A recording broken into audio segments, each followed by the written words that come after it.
I got the cash in the bag, stadium packed. Born a rock star in this life, gonna live it up on the attack. Baby, I'm bad, I just wanna get caught up in this life. I'm crazy, I'm mad, doing no cap. Only God wants, so you better go live it up. Cash in the bag, stadium packed. Baby, I'm bad, baby, I'm bad.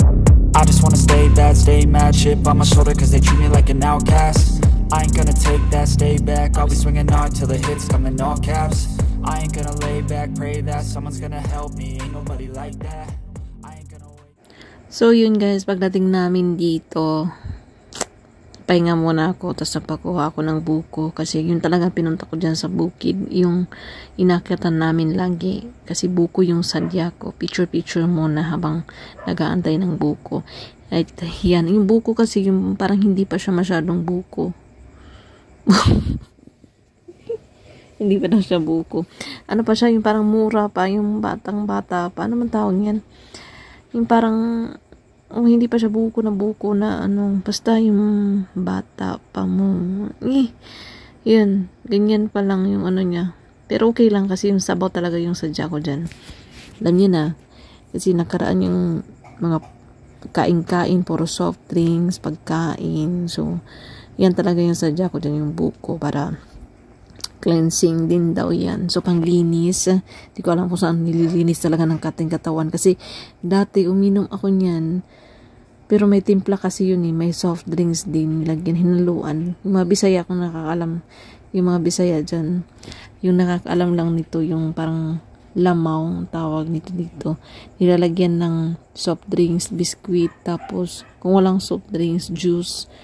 Yan, ituklaw ka. So, dati gumawa kami niyan. Parang, wala rin silbi kasi pure nga na buko juice yung sabaw. Pero may halo din na soft drinks. So, dati, uminom ako niya ng marami.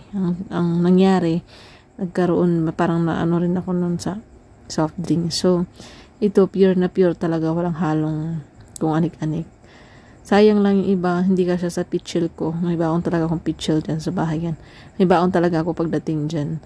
Kasi alam ko pag ganyan, ayoko namang hiram-hiram, tas sa uli pa. So, yan. Dinala ko na lang yan, dagayan ko. Sayang nga lang, maliit nga lang yan yung nadala ko. So, yun lang naman talagang available. Ang daming buko. Daming sabaw. So, sana lang, natuwa lang ako. Yung iba tinapon na lang kasi wala, dahil sayang. Tapos pagkatapos ng buko, hindi ko pa ininom agad-agad kasi inuwi ko nga sa bahay. Lumala na naman, kumain na naman ng mangga.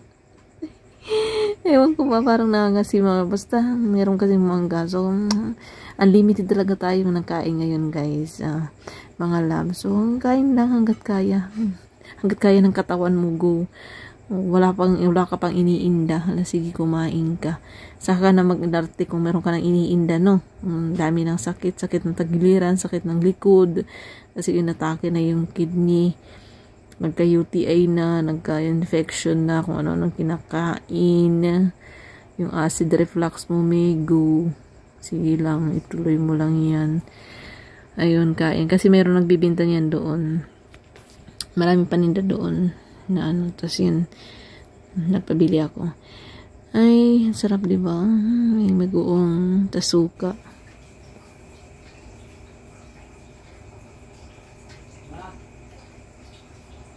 Next year na lang po siguro ta mag-diet. Uy, kay murang pitsados naman karon, buki naman kayo. Mag-start na po ko. Wala ko naka-start o buwan. Baka next year na naman ako mag-start. 2026 na lang ulit. Yak. Yun. Karating na ako ng bahay. Tapos nakabihis na ako niyan. Pagkarating ko nga pala ng bahay, kumain muna ulit. Kasi nagutom ako. Hindi sapat yung mangga lang at saka yung buko. Hindi sapat. So, kumain ako ng dessert lang. Tapos, nag-unpack ako niyang may nagbigay sa akin yan. Haplas. Alam niyo yan, haplas. Mga pamahid na mga, basta, haplas yan. Kasi nga, sumasakit yung tagiliran ko. Baka may ano ako, mga lamig-lamig sa katawan. So, yan, may nagbigay sa akin yan. Tapang amoy. Pure daw siya na luya. Katas ng luya. Basta iba yung maanghang, sobrang anghang pag nilagay mo sa katawan mo. Kung saan yung masakit, doon mo i-apply. As in, sobrang maanghang na mainit. Ganun yung ano niya, yung pag in-apply mo siya sa katawan mo. So far naman, okay naman siya. Yun nga lang, parang yung amoy iba, parang amoy rugby. Hindi ko maintindihan. Basta pure luya daw siya. Ayun, nag-unpack lang ako niyan, ng package.